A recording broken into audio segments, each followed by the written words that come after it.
Hello दोस्तों, मैं हूं आपका दोस्त मिस्टर फॉर्मूलाज और लेके आया हूं आपके लिए एक और न्यू वीडियो। इस वीडियो में हम सीखेंगे सम इफ वर्सेस सम इफ। जैसा कि आपको नाम से ही पता चल रहा है कि इसमें हम दो फॉर्मूलों के बीच में डिफरेंस को जानेंगे। बहुत से लोगों को ये कंफ्यूजन होता है कि सम इफ और सम इफ हमें कहाँ पे यूज करना है। मेरे पास बहुत से मैसेजेस आए थे कि इस टॉपिक पे वीडियो बनाना, तो मैं आज आपके लिए लेके आया हूँ ये वीडियो। और आपको इस वीडियो के लास्ट तक मैं मेक श्योर करता हूँ कि आज आप जान जाएंगे कि सम इफ कहाँ पे लगाना है और सम इफ कहाँ पे लगाना है। तो टाइम को ना वेस्ट करते हुए हम चलते हैं वीडियो की तरफ। टॉपिक है हमारा SUMIF versus SUMIF. So let's start.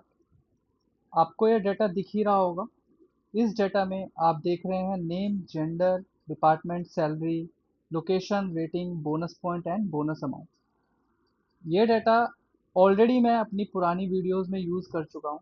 और उसका एक ही रीज़न है, बिकॉज़ यहाँ ये डाटा बहुत ही इजी टू अंडरस्टैंड है। ऑल्सो इसमें वो सारी चीज़ें हैं जो हमें एक कंपनी में डेटा को एक रिपोर्ट के लिए तैयार करने के लिए मिलती है। तो कुछ कंपनी का डेटा इसी तरीके का होता है जिसमें अलग अलग एट्रीब्यूट्स होते हैं। उन एट्रीब्यूट्स को मर्ज करके, उसको श्रिंक करके उसमें से कुछ आउटपुट हमें निकालना पड़ता है एज पर रिक्वायरमेंट। तो पहले हम देखते हैं कि सम इफ क्या होता है और सम इफ यूज कैसे किया जाता है। तो चलते हैं सम इफ। सम इफ में आप देख रहे हैं कि यहाँ पे मैंने लिखा हुआ है मेल, फीमेल और नॉट रिलेटेड। ये जेंडर की एक डेटा है हमारे पास यहाँ पे, जिसमें लिखा हुआ है जेंडर वाइज डेटा।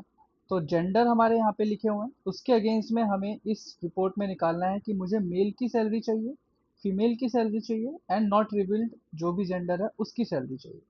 तो आप देख रहे हैं इसमें एक ही कंडीशन है कि हमें सिर्फ जेंडर वाइज सैलरी चाहिए। तो सैलरी निकालने के लिए हम क्या कर रहे हैं? सैलरी निकालने के लिए हमें इस सैलरी को सम करना पड़ेगा। बट सम हमें सिर्फ सैलरी का नहीं करना है। हमें एक कंडीशन दी हुई है कि हमें सैलरी का सम तो करना है, लेकिन इस कैटेगरी को देख के। उसमें कैटेगरी हमारी है male, female and not related. चलिए फॉर्मूला लगाते हैं। Is equal to sum if. Sum if में हमें बोल रहा है कि हमें क्या लेनी है? रेंज लेनी है। रेंज हम वो लेंगे जो हमें यहाँ पे सर्च करवानी है। तो हमारी रेंज है इस शीट में जेंडर, क्योंकि हमें जेंडर को सर्च करवाना है। तो जेंडर को सर्च करवाने के लिए हम उस जेंडर को सिलेक्ट करेंगे, जेंडर वाले एट्रीब्यूट को, जेंडर वाले कॉलम को हम सिलेक्ट करेंगे। कॉमा लगा के हमें सर्च क्या करवाना है, वहाँ पे जाएंगे। हमें सर्च करवाना है यहाँ पे मेल। आप देख रहे हैं शीट वन का बी कॉलम ले लिया, जहाँ पे हमारा पूरा जेंडर वाइज डाटा है। इसी शीट में आके मैंने उसको सिलेक्ट कर लिया जो हमें सर्च करवाना है, यानी कि मेल को सर्च करवाना है। लेकिन इसको सर्च करवाने के बाद हमें चाहिए क्या? हमें चाहिए शीट वन में से सैलरी। ये मैंने पूरा पूरा कॉलम ऊपर से सिलेक्ट कर लिया है, ताकि आपको रेंज देने की ज़रूरत ना पड़े। इसमें पूरा सिलेक्ट कर लिया मैंने, D to D, B to B and A to. Bracket close करेंगे, एंटर करेंगे, तो आप देखेंगे मेल की एक सैलरी निकल के आ रही है कि मेल की हमारी सैलरी है ये। कुछ नहीं करना हमें, हमने ऑलरेडी यहाँ पे B1 B2 ऐसे कुछ नहीं ले रखा, हमने पूरी रेंज ले रखी है। सेम हमने सम जो सैलरी है उसकी भी पूरी की पूरी रेंज ले रखी है। तो हमें दोबारा फॉर्मूला लगाने की जरूरत नहीं है। हमें क्या करना है, सीधा इस फॉर्मूले को नीचे तक कॉपी पेस्ट कर देना है।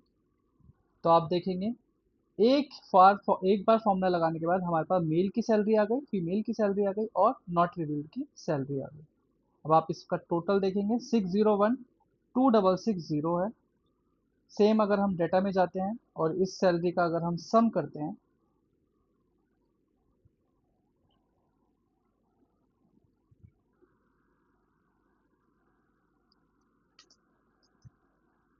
Six zero one two six six double zero ये है। और यहाँ पे भी हमारा 60126। तो ये फॉर्मूला हमारा मैच हो गया कि हमारा फॉर्मूला गलत नहीं लगा, हमारा फॉर्मूला बिल्कुल सही लगा। इससे हमें पता चल गया हमारी मेल की सैलरी क्या है, फीमेल की क्या है एंड नॉट रिवील्ड की सैलरी क्या है। सेम एज इट इज हमें ये बोला गया है कि लोकेशन वाइज सैलरी निकालनी है, सेम फॉर्मूला लगना है हमारा, is equal to sum if में हम सबसे पहले रेंज लेते हैं जो हमें सर्च करवानी है। हमें सर्च करवानी है लोकेशन, जो कि यहाँ पे ई कॉलम में है, कॉमा, यहाँ पे हमें डेटा दिया हो गया है कि हमें इस लोकेशन की सैलरी सर्च करनी है, कॉमा, और अगेन हम जाते हैं सैलरी एंड ब्रैकेट बंद। ये हमारी इस लोकेशन की सैलरी निकल गई, ये हमारी सेम हम कॉपी पेस्ट करेंगे तो दोनों एक बार फॉर्मूला लगाने के बाद नीचे के दो डाटा का रिजल्ट हमारे पास इजीली अवेलेबल हो जाता है। अब आप देख सकते हैं ये तो थी हमारे पास एक कंडीशन, एक कंडीशन थी, इसलिए हमने एक फॉर्मूला क्या यूज किया, सम इफ। अब हमें डिफरेंस बताना है कि सम इफ्स हम कहाँ पे यूज करते हैं। तो सम इफ्स हम यूज करते हैं, इस डाटा को आपको देख के समझ में आ रहा होगा कि इसमें हमें डाटा जो मांगा गया है वो मांगा गया है बोनस अमाउंट का। बोनस अमाउंट लेकिन किसका, हमसे पूछा गया है सेल्स डिपार्टमेंट के जिसमें रेटिंग है वेरी गुड, हमें सिर्फ उसका बोनस अमाउंट चाहिए। एज इट इज हमें इंजीनियरिंग डिपार्टमेंट के गुड वाली रेटिंग का बोनस अमाउंट चाहिए, एंड सो ऑन। हम फॉर्मूला लगाएंगे सम इफ। क्या हम सम इफ लगाएंगे? नहीं, सम इफ हमेशा लगता है सिर्फ एक कंडीशन के ऊपर। यहाँ पे हमें दी गई है दो कंडीशन। दो कंडीशन क्यों है? क्योंकि हमें डिपार्टमेंट और रेटिंग के हिसाब से एक रिजल्ट लेके आना है। तो फॉर्मूला लगाते हैं हम सम इफ्स। अब आपने देखा था जब हम सम इफ का यूज कर रहे थे तो हम पहले जो रेंज ले रहे थे वो रेंज ले रहे थे कि हमें जो सर्च करना है और कहाँ से करवाना है। वहीं पर ही हमें जिसका सम चाहिए वो रेंज हम ले रहे थे बाद में। सम इफ्स में आप याद रखना, सम इफ्स में आप याद रखना कि हमें सबसे पहले जो रेंज लेनी है वो लेनी है जो हमें टोटल करना है। जो वैल्यू का सम चाहते हैं उसको हम सबसे पहले लेंगे। सम इफ में हमने क्या किया था, मैं आपको दोबारा दिखा देता हूँ। सम इफ में हमने क्या किया था, सम इफ में जब हमने फॉर्मूला लगाया था जो जो हमें सम करवाना है, जिस एट्रीब्यूट या जिस कॉलम का हमें सम करना है वो हमने बाद में लिया था और कंडीशंस हमने पहले ली थी। लेकिन सम इफ्स में अक्सर बच्चे ये गलतियां करते हैं, इसीलिए मैं बार बार इस बात पे फोकस कर रहा हूँ कि जब भी हम सम इफ्स लगाएंगे, यानी कि जब भी हमारी कंडीशन एक से ज़्यादा होगी, तो उसमें हम सम इफ्स का जब फॉर्मूला स्टार्ट करेंगे तो सबसे पहले हमें जो सम करवाना है हम उसको लेंगे। तो हमें क्या चाहिए, हमें सैलरी चाहिए, तो हम सबसे पहले सैलरी को उठा लेंगे, उस कॉलम को सिलेक्ट कर लेंगे जिसका हमें टोटल चाहिए, कॉमा लगा के। अब हमारे पास दूसरी कंडीशन क्या पूछी गई थी, यहाँ पे आके देखते हैं। हमसे पूछा गया है कि डिपार्टमेंट सेल्स होना चाहिए। तो डेटा में जाएंगे, डिपार्टमेंट हमारा किस कॉलम में है, सी कॉलम में है, उसको पूरा सिलेक्ट करेंगे, कॉमा देके क्या है, क्या होना चाहिए, सेल्स होना चाहिए, यानी कि डिपार्टमेंट हमारा हमारा होना चाहिए सेल्स, कॉमा।